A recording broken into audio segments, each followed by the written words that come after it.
তিনজন তিন রকম কসম খেয়ে এবার নবীর বাড়ি থেকে তারা নিজের বাড়ির দিকে হাঁটতে শুরু করেছেন। এই ধরেন এখান থেকে ডোহার পর্যন্ত বায়াত থেকে কম, বায়াত থেকে একটু বেশি গেছেন, আর ইতিমধ্যে নবীজি বাড়তে ঢুকছেন। নবীজি বাড়তে ঢুকছেন। এবার যেমনই নবী বাড়তে ঢুকলেন, আল্লাহ নবীর স্ত্রী মা আয়েশা রাদিয়াল্লাহু তাআলা আনহা নবীকে বলছেন, আর জানেন নবীজি? বলছে কি হয়েছে? বলছে ওই যে তিনটা লোক চলিচ্ছে দেখেন, এরা এরকম তিন রকম কসম খেয়ে গেল। একজন কসম খেয়েছে আপনার ইবাদত সম্পর্কে জানার পর আমি যখন বললাম তো ওরা কেউ অল্প কম মনে হয়েছে। একজন কসম খেয়েছে জীবনে কোনোদিন বিয়ে করব না। একজন কসম খেয়েছে জীবনে কোনোদিন রাতে ঘুমাবো না। একজন কসম খেয়েছে জীবনে কোনোদিন রোজা ছাড়বো না। খুব এবার রাসূল বলছেন তাই না? তো হ্যাঁ। এবার নবীজি তখন একটু পাটাকে লম্বা করে হাঁটতে লাগলেন। হাঁটা পারতো না, বলছেন এই আমার সাহাবীরা শোনো শোনো শোনো। এবার তারা তিনজন নবীর দিকে ঘুরে গেলেন। পাঞ্জরে যখন এলেন, রাসূল বলছেন তোমরা নাকি তিনজন এরকম কসম খেয়েছ? তিনজন বলছে জি হুজুর। এরে আমার মুসলমান ভাইরা শুনেন, দয়ার রাসূল বললেন সাহাবীরে তোমরা তিনজন কসম খেয়েছো, কিন্তু বাবারে শুনে নাও, আমি আল্লাহর নবী, আমি আল্লাহর হাবিব, আমি আল্লাহর রসুল। আল্লাহ আমাকে রসুল করে দুনিয়াতে পাঠালছেন। এই আমার সাহাবীরা তোমরা শুনে নাও, তোমরা কসম খেয়েছো তিনজন তিন রকমের কসম খেয়েছো, কিন্তু বাবারে শুনে নাও, আমি নবী, আমি আল্লাহকে দেখে যতখানি ভয় করি, আমি আল্লাহকে দেখে যতখানি ডরাই, আমি আল্লাহকে দেখে যতখানি ভয় করে তোমরা কোনোদিন ভয় করতে পারো না। এই আমার সাহাবীরা শুনে নাও, আমি নবী, আল্লাহ তাবারাক ওয়া তাআলা আমার আগে কারো গুনাহ মাফ করে দিয়েছেন, আমার পরে কারো আল্লাহ গুনাহ মাফ করে দিয়েছেন। বাবারে শোনো, তবে তোমরা একজন কসম খেয়েছো জীবনে কোনোদিন বিয়ে করব না। এই আমার সাহাবীরা শুনে নাও, আমি তোমাদের নবী, আমার একজন নয়, দুইজন নয়, তিনজন নয়, পাঁচজন নয়, আমার 9টা কিংবা 11টা স্ত্রী দেখো আমি নবী বিয়ে করেছি। আর শুনে নাও, আমি রাতের বেলাতে বিবির কাছে আমি টাইম দিই, রাতের বেলাতে বিবির কাছে আমি যাই, আর রাতের বেলাতে আমি উঠে উঠে তাহাজ্জুদের নামাজ পড়ি। এই আমার সাহাবীরা তোমরা কসম খেয়েছো জীবনে কোনোদিন রোজা রাখবো না। আমি দয়ার নবী, আমি মাঝে মাঝে রোজা রাখি, আর মাঝে মাঝে নফল রোজা আমি ছেড়ে দিই। এই আমার উম্মত শুনে নাও, আল্লাহ তাবারাক ওয়া তাআলা আমাকে নবী করে পাঠালছেন, আমি যতটুকু তোমাদেরকে করতে বলবো অতটুকু তোমরা করো, আর আমার থেকে যদি একটুখানি তোমরা বাড়িয়ে দাও তাহলে শুনে নাও, ফামান রাগিবা আন সুন্নতি ফালাইসা মিন্নি, আমার সুন্নাত থেকে যে একটুখানি কম বেশি করে দিবে সেটা আমার উম্মত নয় রে, সেটা আমার উম্মত নয়, সেটা আমার উম্মত হতে পারে না। নারে তাকবীর। তাহলে বোঝা গেল কি, যে নবীর থেকে আমরা যদি শরীয়তে নেকি মনে করে কোনো জিনিস করতে চাই, করা চলবে? বলেন চলবে? চলবে না। এটাই আল্লাহ তাবারাক ওয়া তাআলা বলছেন, ওমা আতাকুমুর রাসূল, রাসূল যা দেবে সেটা নিয়ে নাও, আর যে কথা থেকে রাসূল নিষেধ করবে ফান্তাহু, তোমরা রুকে যাও। ভাই মুসলমান, আজকে আমরা শরীয়ত পেয়েছি, দিন পেয়েছি, কিন্তু শরীয়তকে আমরা পা দিয়ে কুচলে চলে যাচ্ছি। আজকে দেখেন কত কত লোক এখনো মেলা ঠেলাতে ঘুরছে, আরে আমরা মানুষ তো মানুষ, সুবহানাল্লাহ, বেজান, যার ভিতরে জান নাই, রূহ নাই, সেও নবীর কথা শোনার জন্য কেঁদেছে। আল্লাহুস সামাদ বলবেন এর প্রমাণ সহিহ বুখারী শরীফের হাদিস এটাও। আজকে ইমাম সাহেব মসজিদের ভিতরে জুমার দিনে যেই জিনিসের পরে দাঁড় হয়ে খুতবা দেন সেটার নাম কি? আরো জোরে বলেন। মিম্বার। মিম্বারে 4 ধাপি থাকে না 5 ধাপি থাকে? আরো জোরে বলেন। 3 ধাপি থাকে। তা আল্লাহ রাসূল সাল্লাল্লাহু আলাইহি সাল্লাম যখন শুরুতে প্রথমে খুতবা দিতেন, খাজুরের একটা জড়, খাজুরের গাছের একটা গোড়ার উপরে আল্লাহ রাসূল খুতবা দিতেন। কিছুদিন পর একটা মহিলা এসে আল্লাহ রাসূলকে বলছেন, হুজুর আমার একটা ভালো ফার্নিচার মিস্ত্রি আছে, লকড়ির মিস্ত্রি, যদি আপনি আদেশ করেন তাহলে আপনার জন্য একটা সুন্দর নতুন করে মিম্বার তৈরি করে দেব, আপনি সেই মিম্বারের উপরে দাঁড় হয়ে খুতবা দিবেন। রাসূল বললেন ঠিক আছে। এবার নতুন করে মিম্বার করে আল্লাহ রাসূলকে দিয়ে দিলেন। এবার ওই পুরাতন মিম্বার, যে মিম্বারের পরে দাঁড় হয়ে রাসূল খুতবা দিতেন, ওই মিম্বারকে সাইডে হটিয়ে দিলেন, আর নতুন মিম্বারের পরে আল্লাহ রাসূল খুতবা শুরু করে দিলেন।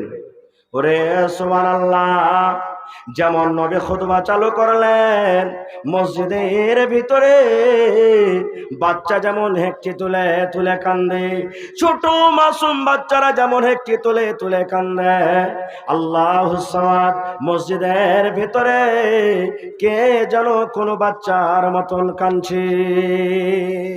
বাচ্চা যেমন হেঁকটি তুলে তুলে কান্দে, মসজিদের ভিতরে কে যেন কাঁদছে।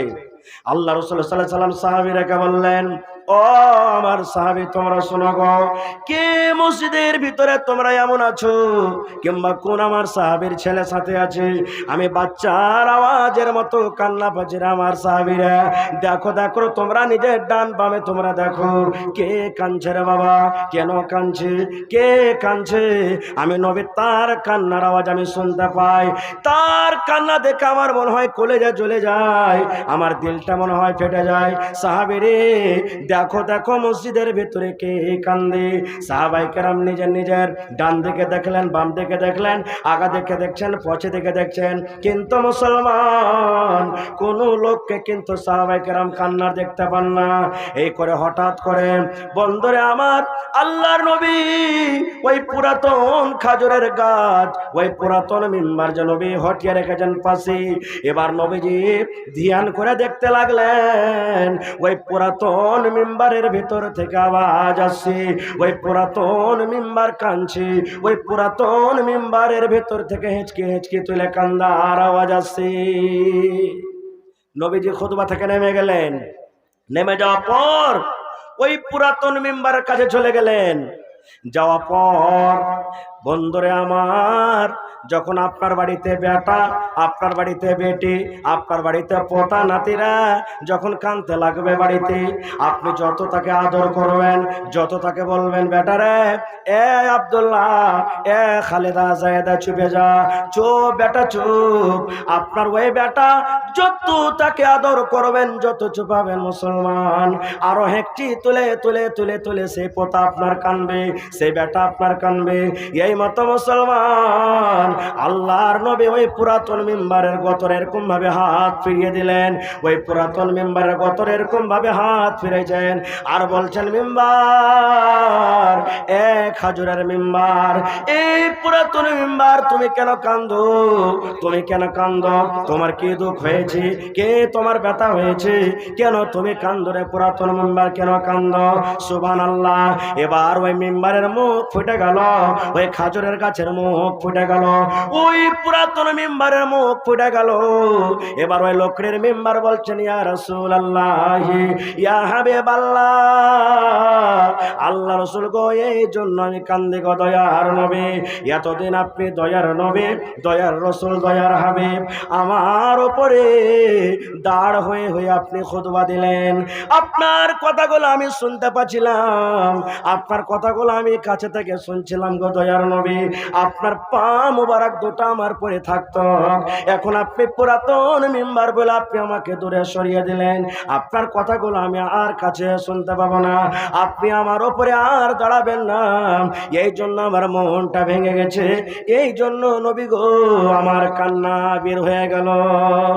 এই মুসলমান, এই ঘটনাটা বলার উদ্দেশ্য কেন কেন আমি বললাম, একটা পুরাতন মিম্বার, যার জন্য কিয়ামতের দিন জান্নাত নাই, যার জন্য কিয়ামতের দিন জাহান্নাম নাই, যার কিয়ামতের দিন হিসাব হবে না, সেই যদি নবীর কথা শুনতে গিয়ে একটুখানি তাকে দূরে সরিয়ে দেওয়া হয়েছে, নবীর কথা শোনার জন্য পাগল হয়ে যায়, নবীর কথা শোনার জন্য দিবানা হয়ে যায়, নবীর কথা শোনার জন্য পাগল হয়ে যায় মুসলমান, তাইলে আমরা পাপী, আমরা গুনাহগার, আমরা খাতাকার। আজকে স্টেজ থেকে সুবহানাল্লাহ হাদিস কোরআনে বয়ান হয়ে সন্ধ্যা পর্যন্ত, আর কত লোক এখনো জালসা শুনতে এসে নবীর কথা না শুনে নবীর কথাগুলোকে পা দিয়ে কচলে কচলে আমরা চলে গেলাম মেলা ঠেলা ঘুরতে। এই মুসলমান যারা রাখেন, আল্লাহ রাব্বুল আলামিন যেদিন কিয়ামত কায়েম হবে, বিচারের দিন হবে, আল্লাহ এই সময়টারও আপনার কাছে আল্লাহ হিসাব নেবেন। আল্লাহ বলবেন, বান্দারে ওই মির্জাবাড়ি মাদ্রাসার জন্য জালসা হচ্ছিল, তুমি জালসার নাম করে তুমি জালসাতে গিয়েছিলে না বান্দা, কিন্তু জালসা না শুনে তুমি মেলাতে মেলাতে ঘুরে সময়টা কাটিয়েছ, বান্দারে এই সময়ের তুমি হিসাবটা দিয়ে দাও। নারে তাকবীর। তাহলে ভাই ওই পুরাতন মিম্বার থেকে এবার আপনি নিজের অন্তরে হাত দিয়ে দেখেন যে আমরা কত ভালো হইতে পেরেছি। এবার বলবেন হাজি মাওলানা তাহলে শরীয়ত কি জিনিস, শরীয়ত কাকে বলে? বাস দুটা উদাহরণ বললাম, বলার ইচ্ছা ছিল কিছু আজকে আপনাদের সামনে বলবো, কিন্তু আর দুটা কথা মাত্র আপনাদের সামনে বলবো। আল্লাহর নবী একদিন বসে আছেন, মা আয়েশা রাদিয়াল্লাহু তাআলা আল্লাহ নবীর স্ত্রী একজন নবীর পাঞ্জরা বসে আছেন, স্বামী স্ত্রীতে গল্প, যেমন আমরা আপনারা দুনিয়াতে সবাই স্বামী স্ত্রীতে বসে বসে গল্প করি।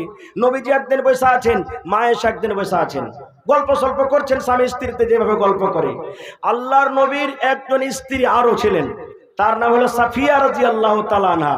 নবীর কাছে কিন্তু কোনো কামে কাজে চলে আসছেন, ওটা তো নবীর স্ত্রী, নবীর কাছে আসছেন। মা আয়েশা রাদিয়াল্লাহু তাআলা আনহা তখন নবীকে ইশারা করে বলছেন, হুজুর এই দেখেন, ইশারা করে বলছেন, হুজুর এই দেখেন আপনার স্ত্রী নাটিকে দেখেন। সাফিয়া, নাটি মানে সাফিয়া রাদিয়াল্লাহু তাআলা আনহা একটু সাইজে নাটা ছিলেন, দেখতে নাটা। ইশারা করছেন, দেখেন হুজুর এই আপনার স্ত্রী সাফিয়া নাটি চলে আসছে আপনার কাছে। ভাই মুসলমান, নবী যখন শুনলেন যে আমার স্ত্রীকে নাটি বলেছেন, এবার নবীজি আয়েশাকে কি বলছেন জানেন? নবীজির কথাটা শুনে চোখ লাল হয়ে গেল একবারে, যেমন বেদনার দানা লাল হয়, নবীর চোখ রাগে লাল হয়ে গেল। এবার রাসূল আয়েশাকে কি বলছেন জানেন? রে আমার বিবি আয়েশা, আমার বিবি শুনে নাও, তুমি একটা লোককে নাটি কিংবা বাটি বলেছ আয়েশা। যারা নাটি ওরাও আল্লাহর তৈরি, যারা লম্বা ওরাও আল্লাহর তৈরি, যারা কালো ওরাও আল্লাহর তৈরি, যারা ধলো ওরাও আল্লাহর তৈরি, যারা পাতলা ওরাও আল্লাহর তৈরি, যারা মোটা ওরাও আল্লাহর তৈরি। আয়েশা আমার বিবি শুনে নাও, তুমি একটা লোককে নাটি কিংবা বাটি বলেছ আয়েশা শুনে নাও। এই কথাটা আল্লাহর নিকটে এত খারাপ, এই কথাটা আল্লাহর কাছে এত খারাপ, আল্লাহর নিকটে এত খারাপ, এই কথাটাকে ধরে যদি একটা সমুদ্রে ছেড়ে দেওয়া হয়, এর নাটা এবং বাটা কথাটাকে ধরে একটা যদি সমুদ্রে ছেড়ে দেওয়া হয়, একটা যদি নদীতে ছেড়ে দেওয়া হয়, এ আয়েশা শুনে নাও, সমস্ত নদীর পানি, সমস্ত সমুদ্রের পানি দুর্গন্ধ হয়ে যাবে। দুর্গন্ধের কারণে ওই নদীর পানি পান করা যাবে না। এত কথাটা খারাপ, কথাটা ধরে যদি সমুদ্রে ছাড়া হয়, সমুদ্রের পানি দুর্গন্ধ হয়ে যাবে, পান করা যাবে না। তাইলে ভাই যদি একটা নাটি বাটি কথা বলাতে যদি এতখানি অপরাধ হয়, তাইলে মুসলমান বলেন চলে গেলেন গেরুয়া চক, চলে গেলেন মির্জাবাড়ির চক, চা পান করছেন, পান খাইছেন, বিস্কিট খাইছেন, অমুক মাদানি এরকম, অমুক মৌলানা এরকম, অমুক হাজি এরকম, অমুক নমাজি এরকম, আর ওই মাদানি তো হারাম খায়, ওই মৌলানা তো হারাম খায়, ওই নমাজি দাড়ি রেখেছে, দাড়ির কোনো কাম দিবে না রে, দিবে না। এই যে 24 ঘন্টা আমরা সব সময়তে গীবত করে চগল করে ভাই মুসলমান বলে দেখেন নিজের আমলটা নবীর তারিকা মতো আমরা কতটুকু কাটাই। বাবা চিন্তা করেছেন কতটুকু আমরা কাটাচ্ছি? এবার ওই নবীজি মা আয়েশাকে কত ভালোবাসতেন, যেই বিবির পরে নাটা কথা কহার কারণে রাগলেন, নবী তাকে কতটুকু ভালোবাসতেন, এই ভালোবাসার একটা হাদিস শুনলেন। সুবহানাল্লাহ।